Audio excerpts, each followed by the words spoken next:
अब हम बात करते हैं ट्रेकिया की और बाकी parts of the respiratory system की। अब देखिए ये लैरिंग्स है ना, ये लैरिंग्स आगे चल के स्ट्रेट अप हो जाएगा इस तरह से, ये इस तरह से स्ट्रेट अप हो जाएगा, सीधा हो जाएगा, और जैसे ही सीधा होगा इसको हम नाम दे देंगे ट्रेकिया का। इसको हम किसका नाम दे देंगे बच्चों? ट्रेकिया का नाम दे देंगे, ठीक है।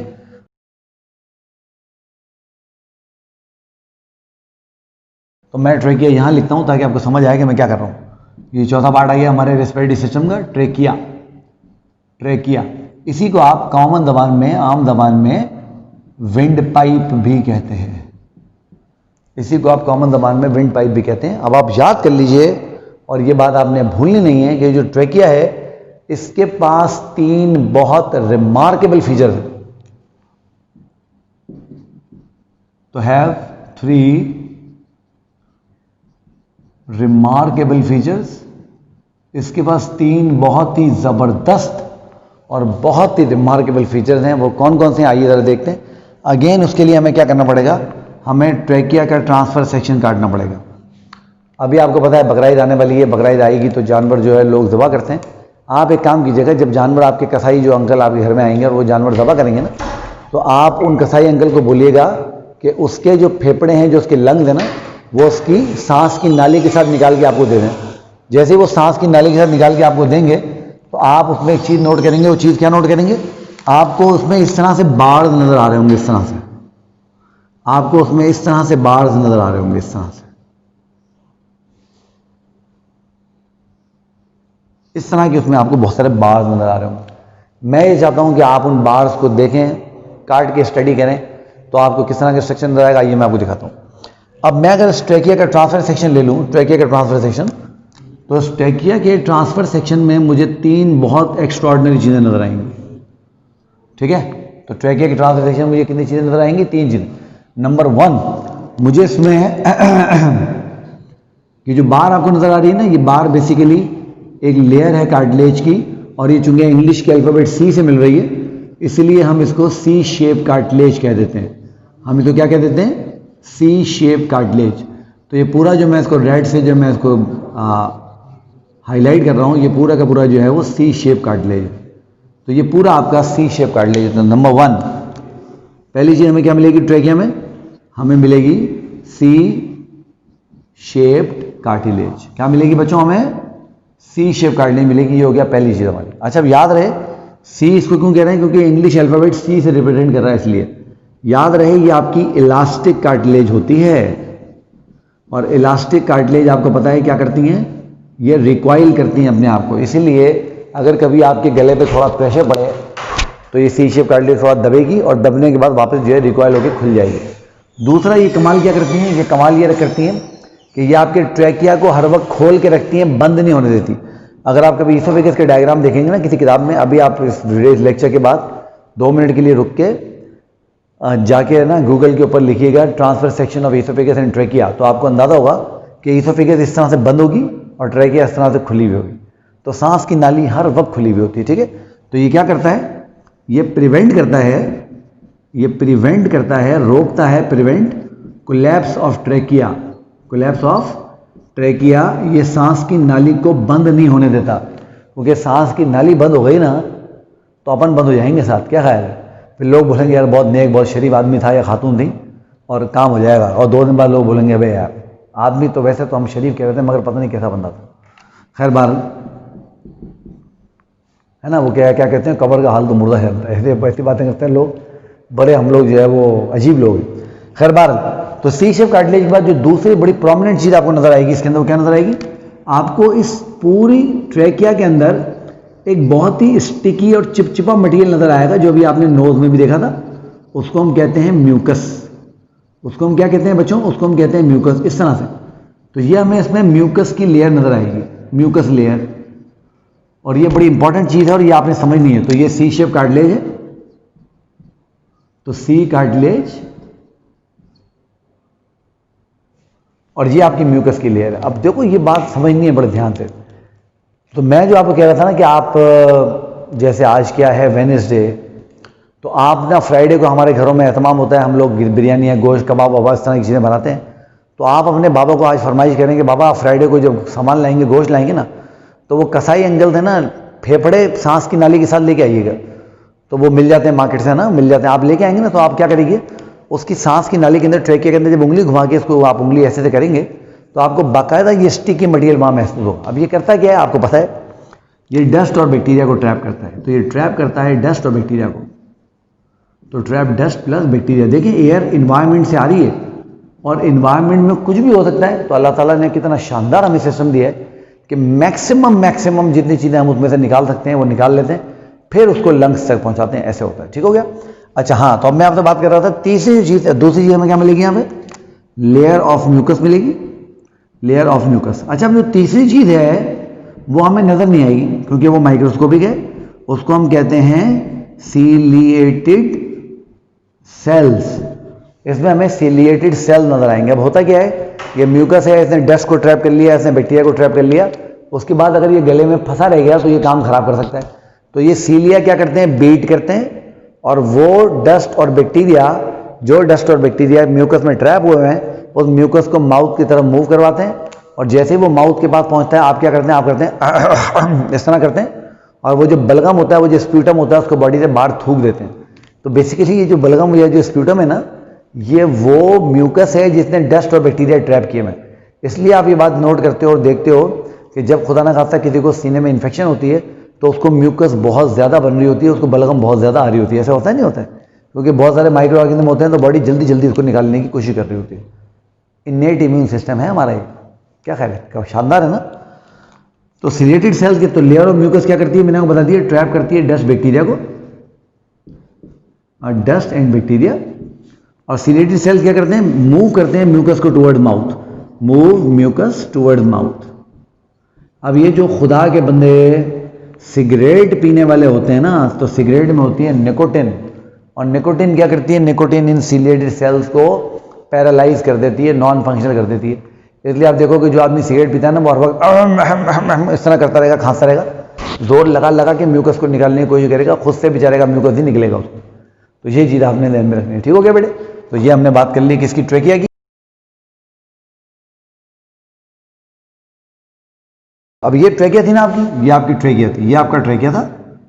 उसके बाद ट्रेकिया जो है वो बायफर्केट हो जाता है। बायफर्केट से मुराद उसकी दो डिवीजन हो जाती हैं इस तरह से, एक राइट साइड पे चली जाएगी और एक लेफ्ट साइड पे। ये आपकी बॉडी का राइट साइड है और ये लेफ्ट साइड है ना। अगर मैं ऐसे खड़ा हो जाऊं तो ये मेरा राइट है और ये मेरा लेफ्ट है, क्या ख्याल है। तो ये राइट साइड और ये हमारा लेफ्ट साइड। अब ये था आपका ट्रेकिया, और ट्रेकिया जैसे ही डिवाइड होता है, बायफर्केट होता है दो, उसके अंदर इसको हम कह देते हैं ब्रोंकस। इसको हम क्या कह देते हैं, ब्रोंकस। ठीक हो गया। तो ब्रोंकस जो है ये पांचवा पार्ट है हमारे रेस्पिरेटरी सिस्टम का, ब्रोंकस। तो ये बनते हैं by division of trachea, by division of trachea. तो ट्रेकिया डिवाइड होता है और ट्रेकिया डिवाइड होकर इसको बनाता है। अच्छा, अब एक और बड़े मजे की बात हमें क्या याद रखनी है, एक और बहुत शानदार बात हमें ये याद रखनी है कि ब्रोंकस वो पहला पार्ट है हमारे रेस्पिरेटरी सिस्टम का जो हमारे लंग्स के अंदर एंटर हो रहा है। ब्रोंकस वो पहला पार्ट है हमारे रेस्पिरेटरी सिस्टम का जो हमारे लंग्स के अंदर एंटर हुआ है। इसका मतलब ये हुआ कि अब तक जितना पार्ट हमने देखा वो सब का सब लंग्स से बाहर था। ठीक हो गया। अच्छा, अब एक और बात आपने याद रखनी है, वो ये है कि ब्रोंकस में वो तीनों फीचर्स होते हैं जो ट्रेकिया के पास होते हैं। तो मैं सिर्फ लिख देता हूं, contain all three features present in trachea. तो ट्रेकिया के अंदर जितने भी फीचर्स होते हैं वो सब के सब कहाँ मौजूद होते हैं हमारे पास, वो सब के सब हमारे जो है वो ब्रोंकाई के अंदर मौजूद होते हैं। और मैंने अभी आपको बताया ब्रोंकाई कहाँ एंटर हो जाते हैं, they enter in lungs, they enter in lungs. ठीक हो गया, ये बात समझ आ गई आपको यहाँ तक। अब हम आगे चलते हैं और आगे की बात करते हैं।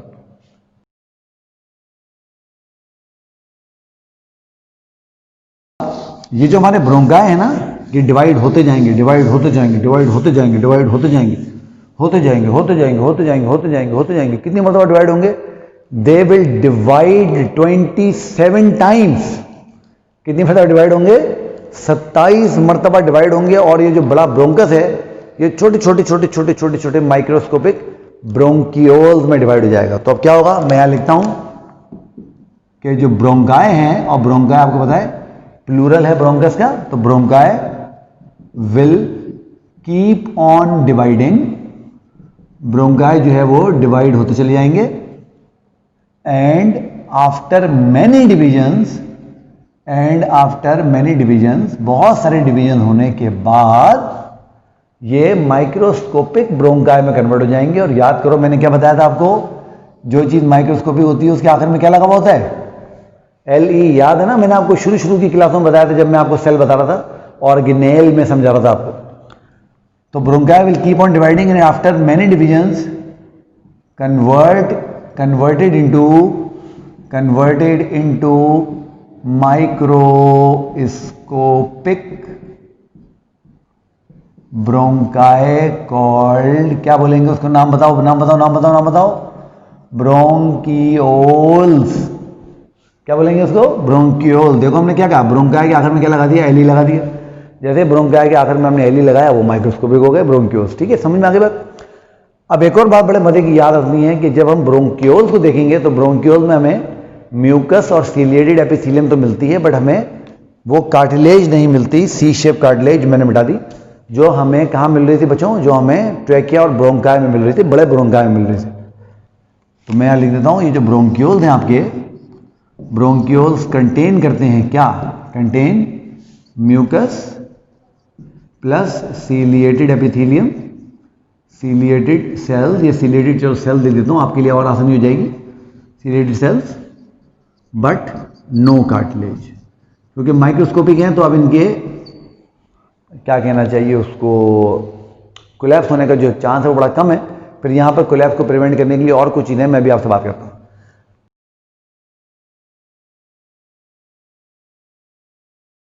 अच्छा, अब क्या होता है, ये जो ब्रोंकियोल होते हैं ना, बिल्कुल एंड में जाके जो आखिरी ब्रोंकियोल होता है उसको बोलते हैं टर्मिनल ब्रोंकियोल। तो last bronchiole is called terminal bronchiole. तो जो आखिरी ब्रोंकियोल है बच्चों उसको हम क्या नाम देते हैं, हम उसको नाम देते हैं टर्मिनल ब्रोंकियोल का। टर्मिनल ब्रोंकियोल क्या करता है, देखो टर्मिनल ब्रोंकियोल, लेट सपोज कि ये आपका टर्मिनल ब्रोंकियोल है, ठीक है, तो मैं इसको लिखता हूं T ब्रोंकियोल। ठीक हो गया, टर्मिनल ब्रोंकियोल। अब ये टर्मिनल ब्रोंकियोल क्या करता है, ये एक्सपेंड करता है, और ये एक्सपेंड करके जैसे अंगूरों का गुच्छा नहीं हो जाता है, बंच ऑफ ग्रेप्स, इस तरह का स्ट्रक्चर बना लेता है। तो ये जो bunch of grape like structure है, ये bunch of grape like structure, this structure is called air sac. इसको हम क्या नाम देते हैं, एयर सैक का। और इस एयर सैक में ये जो इंडिविजुअल हमें अंगूर जैसी स्ट्रक्चर नजर आ रहे हैं, हमें ये इंडिविजुअल चीज नजर आ रही है, ये रही, this individual thing is called alveolus. और आप याद कर लीजिए, एल्वियोलस सिंगुलर है, एल्वियोलाई इसका प्लूरल है। ये आप एल्वियोलाई ज्यादा सुनेंगे क्योंकि एल्वियोलाई इसका प्लूरल है, करोड़ों की तादाद में हमारे लंग्स में एल्वियोलाई होते हैं। तो ये जो एल्वियोलाई हैं, they are the respiratory surfaces of our lungs, they are respiratory surfaces of our lungs. तो ये हमारे लंग्स की रेस्पिरेटरी सरफेसेस हैं, आप इनको याद कर लीजिए। और याद करो, मैंने आपको बताया था लास्ट लेक्चर में कि रेस्पिरेटरी सरफेसेस क्या होती हैं, वो सरफेसेस जिनके अक्रॉस गैसेज एक्सचेंज होनी होती है। तो इसमें वो सारी प्रॉपर्टीज मौजूद हैं। ये बहुत लार्ज है, ये वेट है, बहुत ही थिन है, एक सेल की इसकी थिकनेस है, वर्चुअली कोई थिकनेस ही नहीं है। इसके साथ बहुत मैसिव कैपिलरीज जो है वो नेटवर्क बना रही होती हैं, गैस एक्सचेंज ज़बरदस्त हो रहा होता है, सरफेस एरिया इसका बहुत बड़ा है। तो वो सारी की सारी प्रॉपर्टी जो हमने पढ़ी थी किसकी, रेस्पिरेटरी सरफेस की, वो सारी की सारी हमें कहाँ मिलती हैं, एल्वियोलाई के अंदर मिलती हैं। ठीक है बेटा, समझ आ गई बात आप लोगों को। तो ये हमारा हो गया पाथवे ऑफ गैस एक्सचेंज। अब मैं इस पाथवे को समराइज करता हूँ, क्योंकि कभी कभी वो आपको MCQ दे देते हैं एग्जाम के अंदर। वो कहते हैं choose the correct pathway of air to enter in lungs, यानी वो आपको कहेगा कि करेक्ट पाथवे चूज करें, एयर को उठाएं एनवायरमेंट से या नोज से और उसको लंग्स से पहुंचा दें। तो कैसे होता है, मैं इसकी समरी लिख देता हूं, वो आप देख लीजिए। ऐसा करता हूं, यहां पे लिख देता हूं मिटा के इसको।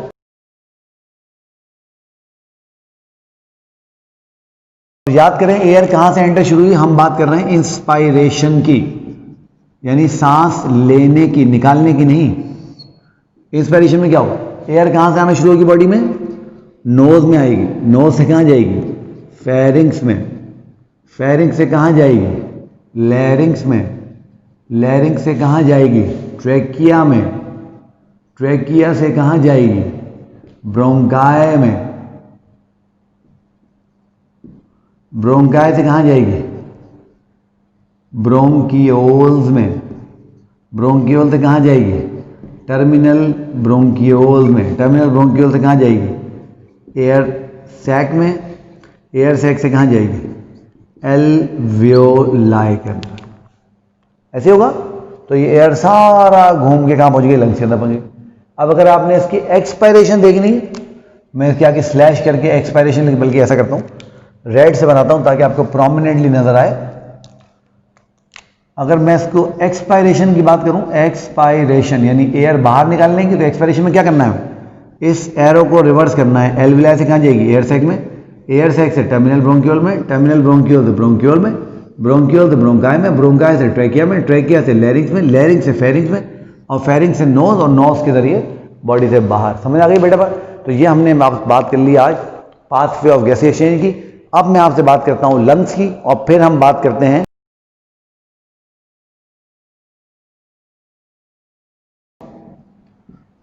अब जब लंग्स को मैं देखता हूं आप लोगों के साथ बैठ के मिलके, तो मुझे पता लगता है कि लंग्स जो हैं they are triangular in shape. ये इस तरह के स्ट्रक्चर हैं, ये ट्राइएंगुलर इन शेप होते हैं इस तरह से। जैसे बच्चा सालगिरह वाले दिन टोपी नहीं पहन लेता, उस तरह के होते हैं।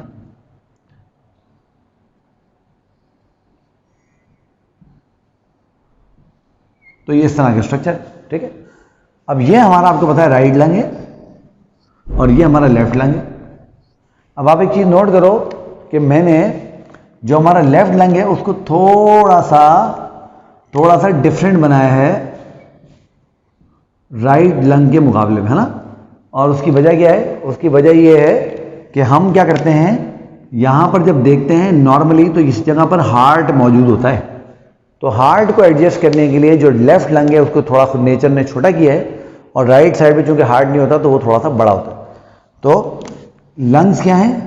दे आर सॉफ्ट, बहुत ही सॉफ्ट। मैंने कहा ना, जब आपको हाथ में लेंगे तो आपको पता लगेगा कि सॉफ्टनेस की जो हम बात कर रहे हैं इसका मतलब क्या है।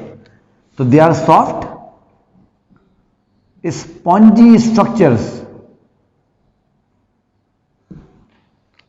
तो सॉफ्ट है, स्पंज लाइक है। मैं आपको बताऊं ना, जब तक आप इसको खुद दबा के इसकी फील नहीं लेंगे ना, आपको बात समझ नहीं आएगी। फिर भी मैं आपको एक ऐसा आइडिया दे देता हूं। आप इसको ऐसे समझें जैसे आपने फोम होता है ना, फोम, जो घर में जो फोम होता है, इसको आप पानी में डुबो लें। पानी में जब वो गीला हो जाए तो उसको लेके दबाएं हल्का हल्का, तो वो जो आपको फील आएगी ना, वो सम वॉट लंग्स वाली फील है, मगर वो भी लंग्स की ओरिजिनल फील नहीं है। उसके लिए आपको लंग्स को हाथ में लेके उसको जब प्रेस करेंगे बात समझ आ जाएगी। Now they are pinkish red in colour. They are pinkish red in colour. ये पिंकिश रेड होते हैं। और वो बागड़ बिल्ले जो सिगरेटें पीते हैं उनमें लंग्स काले हो जाते हैं, हमको पता है ना, टार की वजह से। खैर बार ये पिंकिश, ये चेस्ट कैविटी के अंदर लोकेटेड होते हैं। तो they are located in chest cavity. They are located in chest cavity. ये हमारे सीने के अंदर जो है वो मौजूद है। ये हमारी चेस्ट कैविटी में मौजूद है, सीने के अंदर मौजूद है, ठीक है। और मैंने आपको बताया जो हमारा राइट लंग है, right lung is larger than left lung. और रीजन मैंने आपको उसका बता दिया। उसकी रीजन क्या है कि हमें जो राइट लंग है वो बड़ा क्यों, लेफ्ट लंग छोटा क्यों? क्योंकि राइट लंग ने, सॉरी लेफ्ट लंग ने हार्ट को एडजस्ट करने के लिए अपने एक लोब की कुर्बानी दी हुई है, ठीक है। जब हम बात करते हैं लंग्स की तो हमें पता लगता है जो लंग्स हैं ये बने होते हैं किसके? एल्वियोलाई के और ब्रोंकाई, ब्रोंकियो एल्वियोलाई के। तो they are made up of bronchioles, जैसे मैंने आपको अभी बताया था थोड़ी देर पहले, एंड एल्वियोलाई। और आपको पता है एल्वियोलाई एयर सैक की फॉर्म में होते हैं, तो ये एयर सैक की फॉर्म में हमें मिलते हैं हमेशा, है ना। तो रेस्पिरेटरी सिस्टम का वो पहला पार्ट जो लंग्स के अंदर एंटर होता है वो अभी हमने बात की थी, ये ट्रेकिया था। ये ट्रेकिया इस तरीके से डिवाइड होगा ब्रोंकाई में, और ब्रोंकाई वो पहला पार्ट है हमारे रेस्पिरेटरी सिस्टम का जो लंग्स के अंदर एंटर होता है, बाकी सारा सिस्टम लंग्स से बाहर। अच्छा ठीक है। अच्छा जब हम देखते हैं कि इसको लंग्स को, तो हमें पता लगता है लंग्स के ऊपर एक बहुत ज़बरदस्त मेम्ब्रेन मौजूद है। तो कंटेन अ मेम्ब्रेन, कंटेन तो नहीं कहना चाहिए, covered by a membrane, covered by a membrane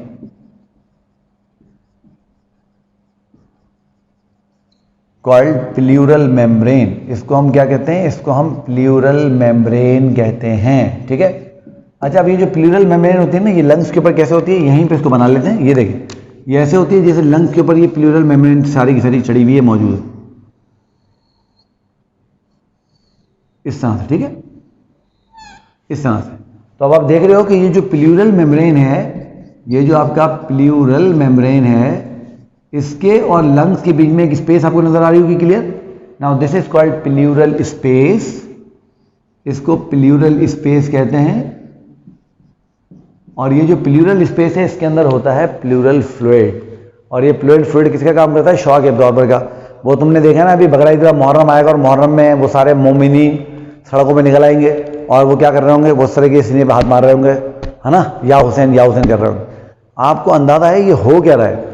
जब हम सीने पे ये इतना तेज हाथ मार रहे हैं तो आपके ख्याल में ये डैमेज लंग्स तक नहीं पहुंचता होगा? क्या नहीं पहुंचता होगा? क्यों नहीं पहुंचता होगा? क्योंकि इस प्लूरल फ्लूइड के अंदर, इस प्लूरल फ्लूइड के अंदर, प्लूरल स्पेस के अंदर, sorry, there is a fluid is called pleural fluid, ठीक है। और ये जो प्लूरल फ्लूइड है, ये जो प्लूरल फ्लूइड है, ये दो काम करता है। एक तो ये ल्यूब्रिकेशन का काम करता है, क्योंकि लंग्स हवा भर रही है, फैल रहे हैं, हवा निकल रही है, छोटे हो रहे हैं, फैल रहे हैं, छोटे हो रहे हैं, तो ये कंटिन्यूसली हार्ट के साथ और रिब्स के साथ रगड़ खाते रहते हैं। तो एक तो ल्यूब्रिकेशन काम करती है, दूसरा ये शॉक एब्जॉर्बर है, दूसरा ये शॉक एब्जॉर्बर है। अब देखें, हमें इस बात को समझना है कि अब हमें क्या करना है। अगर हम किसी का प्लूरल फ्लूइड निकाल दें और तो बोले अब एक हाथ मारना अपने सीने पर तो पता चले उसको, 3 घंटे खांसता रहेगा उसके बाद वो, क्योंकि वो शॉक एब्जॉर्बर हमने निकाल दिया बीच में से। तो जैसे ही वो हाथ मारेगा ऐसे, वो डैमेज सीधा लंग्स तक जाएगा, लंग्स को डैमेज करेगा और लंग डैमेज होगा तो फिर खांसी उठेगी, ठीक हो गया। तो इस तरह की चीज़ हमने समझनी। तो अच्छा, अब जब हम लंग्स को देखते हैं तो लंग्स में हमें एक जगह नजर आती है, जैसे यहाँ पर मैंने वो पॉइंट बनाया और छोड़ा है, जहाँ पर चीज़ें डिफरेंट स्ट्रक्चर्स, जैसे ब्रोंकाई देख रहे हैं लंग्स में एंटर हो रहा है, ब्लड वेसल्स हैं, ये सारी चीज़ें, नर्व्स हैं, लंग्स में एंटर भी हो रही होती हैं और बाहर भी निकल रही होती हैं। तो किसी भी ऑर्गन में ऐसी जगह जहाँ से स्ट्रक्चर ऑर्गन के अंदर जा रहे हो या ऑर्गन से बाहर आ रहे हो, सिर्फ लंग्स में नहीं, किसी भी ऑर्गन में, उसको हम हाइलम बोलते हैं, हाइलम, या इसको कभी कभी हाइलस भी बोलते हैं, हाइलस। तो ये क्या है? It is point of entry and exit from an organ. और जो लंग्स का हाइलम होगा वो उस वहां पर लंग्स से जो है वो चीजें अंदर आ रही होंगी और बाहर जा रही होंगी। बेटा बात समझ आ गई आप लोगों को?